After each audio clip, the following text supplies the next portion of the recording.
don't wait too long.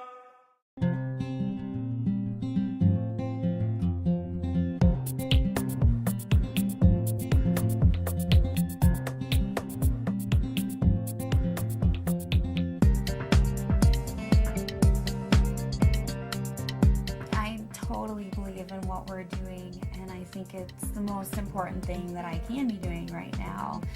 There are so many people who are sick, and if this can help them, people have to know about this.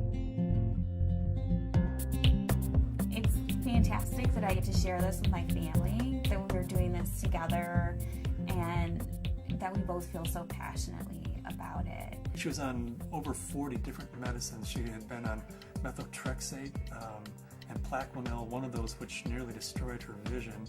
All the potent anti-inflammatories, the Vioxx and the Celebrex, and was on all sorts of painkillers and all sorts of antibiotics. She had classic steroid toxicity. Her face was the shape of a moon because there's a lot of swelling that occurs in the face. At the age of 16 was diagnosed with juvenile rheumatoid arthritis, and that evolved into a lupus condition, a diagnosis of interstitial cystitis, an autoimmune disorder. Bedridden 4 years. Her mother thought she would never survive. I went to talk to William as a friend and as a doctor about his experience with patients and how they used cannabis. Seeing what the juicing did for me, using it in this form, was so significant. It changed my life.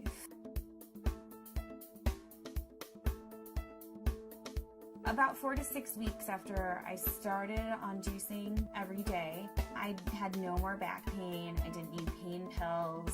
I felt the best I ever had. A lot of people think cannabis and pot are not medicine.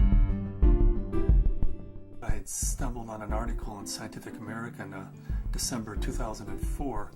They had an article on marijuana as the brain's own marijuana, and they introduced the idea that the body produces compounds that are very similar to those found in marijuana or cannabis. Cannabis actually goes upstream. It provides feedback from the postsynaptic nerve to the presynaptic nerve, which was unheard of in neurochemistry. I mean, all neurotransmissions were unidirectional, and all of a sudden, swimming against the force of that are those little cannabinoid molecules that tie the whole system together. The phytocannabinoids from this plant augment the body's attempt to restore and increase function to a normal level. So it mimics the regulatory system of cellular physiology. And recently the Food and Drug Administration has approved of CBD, which is a cannabinoid like THC, one of 80 cannabinoids. The federal patent compares vitamin C, vitamin E, and CBD or cannabidiol. CBD turns out to be more potent than either of those two. The thing that I warn my patients of is if you're going to be juicing this flower and this leaf and you're going to be doing this high-dose, non-psychoactive cannabinoid dietary approach, please do not heat it. When you heat cannabis, you make it psychoactive, which for a large part of the community, the psychoactivity of a plant is a measure of its medical quality. But it's really quite the inverse. If you heat or age cannabis in any way, you're destroying some of the medicinal properties of it. To use the plant effectively, we have to use it the way it evolved over 34 million years, which is raw, because when it's raw, the THC is bound up as THC acid. It requires aging, drying, so as a hunter-gatherer, we gather this plant and we notice, wow, as this plant ages, it changes character and suddenly has a psychoactive effect. I think that's the most exciting area of cannabis research is looking at non-psychoactive cannabinoids. Because if you do heat it, you'll decarboxylate the THC acid, and you're going to have 600 milligrams of THC acid with the CBD acid. You would be unconscious probably for the better part of the week. Between heating the plant, whether that's in a sucker, a cookie, a baked good, a butter, vaporized, smoked, all of those techniques convert THC acid, which is non-psychoactive, into THC and provide you with that 10 milligram dose. But if you eat the plant raw, then THC acid is the way it's found in the plant. It's not psychoactive. The juicing allows you to get up to the 500 to 600 milligrams, which is 60 times more than you could tolerate if it was heated. This treatment is not psychoactive. People don't have to be stoned when they take it. They can take it and go to work. They can take it and play with their kids. It's hard for me to understand laws against something like green leaf therapy and to think that prednisone is legal. We're still fighting the stigma of marijuana back from the 20s, 30s, 40s, 50s.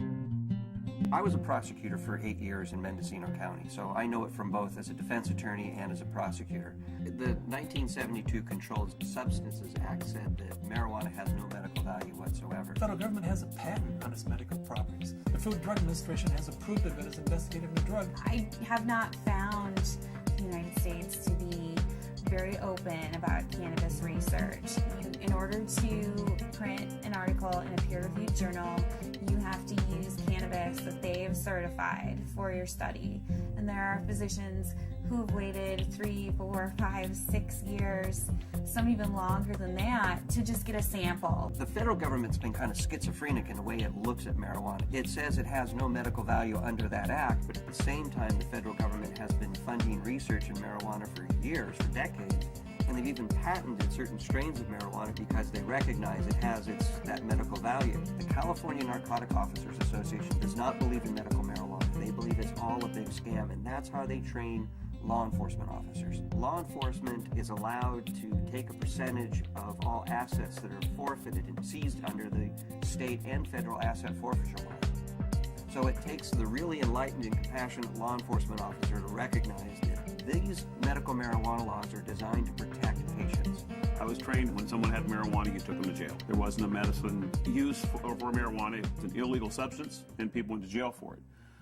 In 1996, California took a huge leap. I didn't support Proposition 215 because of the education I had, the experience I had, and what I had seen through the illegal marijuana gardens that I had seen throughout my career.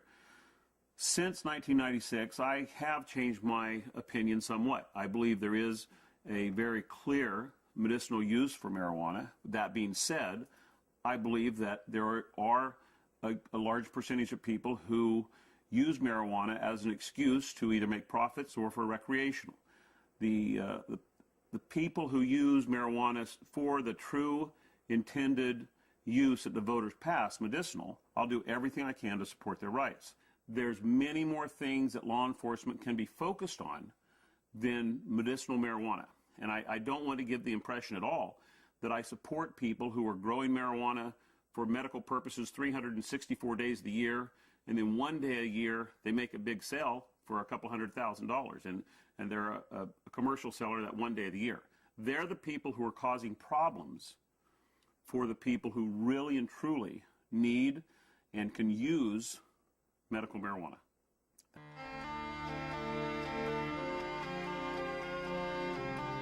Terrifying, to be told as a parent that your child does have a tumor in her brain.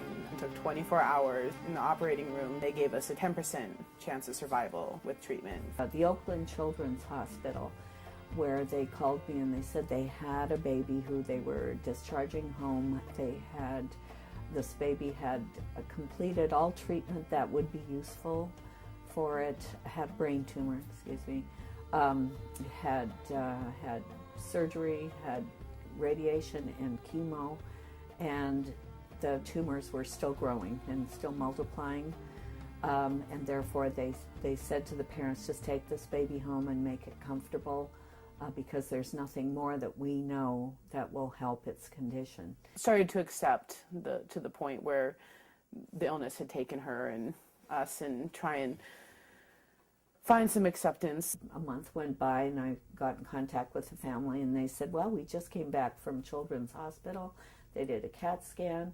The tumors have shrunk and there are fewer of them. And they said, I'll tell you what we've been doing. We've been juicing the fan leaves of the marijuana plant and giving our baby a shot glass of this juice every day. This is like this wonderful hospice story. She is no longer on hospice. I brought the oxygen concentrator back. It's just one of those wonderful success stories. The plant is a pretty amazing plant because it appears that the juice of this plant is saving this baby's life. Here we have something that can really change people's lives. I mean, I was laying in bed, catheterized, thinking that physicians were just trying to make me comfortable. They really didn't think that there was anything more that they could do, and that I may not live to be 30, which I am now. That was the best I could hope for.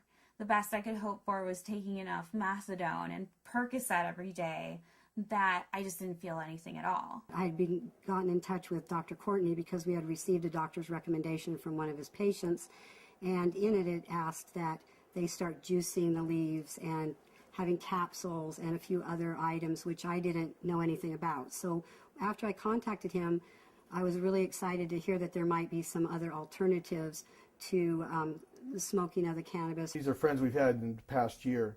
They said, your father's not the same as he was when we first met him, and he seems to be much more alive and much, doing a lot more and more active.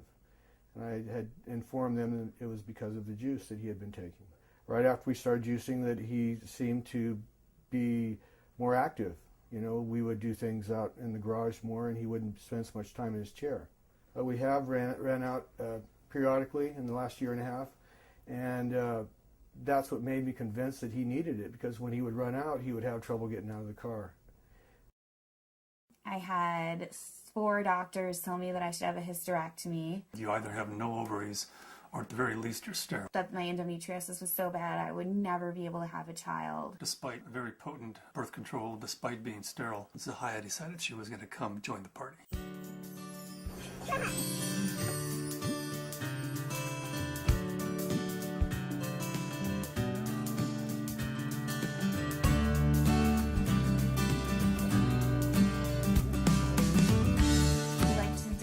Ourselves by being extremely scientific, and people know that if they're going to come to us, they're going to have to go through a lot of hoops, but they're also going to get the most up-to-date scientific knowledge on this subject, and they're going to see a physician who's an expert in the field of non-psychoactive cannabinoids, and there are plenty of people that want that and are looking for that. We opened our 5th office in Luxembourg. Their government is really sympathetic and open. There's an international group studying autism and CBD in Luxembourg. There's a physician there who's writing cannabis scripts who's also a senator, and we've been working with him, Senator Columbera. The government may be actually funding experiments in a research center using cannabis, in large part because of Dr. Courtney's work with non-psychoactive cannabinoids and Senator Columbera's work with cancer patients. There are now facilities for testing plants, and there's been more progress made in the last 5 to 6 months. A new strain in from Spain called Cannatonic, 6.9% CBD. That's a 700% increase over Northern Lights, which is our previous high producer. I would like to find strains that have all of the cannabinoids present in an amount that's useful. I'd like to produce strains that are adapted to environment. In Luxembourg, we're producing thousands and thousands of pounds of seed, to raise the money to give away, half a pound of seed, because if that person grows an acre of cannabis and feeds their family the proteins and the fatty acids, incredible food source, an incredible preventative medicine source, and an incredible therapeutic source, and at the same time, they're sucking 5 times as much CO2 out of the environment as an acre of trees.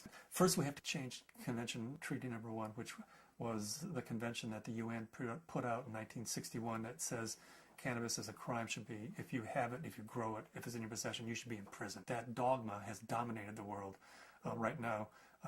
They're asking for input from the World Health Organization, and in the process of writing a letter stating that this is a dietary essential. It's not a criminal thing, because we have to change that treaty before we can go into Central South America and say, grow yourself an acre of this plant, feed your family, prevent illnesses. So Cannabis International kind of legalizing the plant globally, giving it back to people as a food source, prevent illness is so much better than waiting until you have diseases. With my own experience and all the patients that I've spoken to, I believe that it's not an isolated incident, that this is the best medication.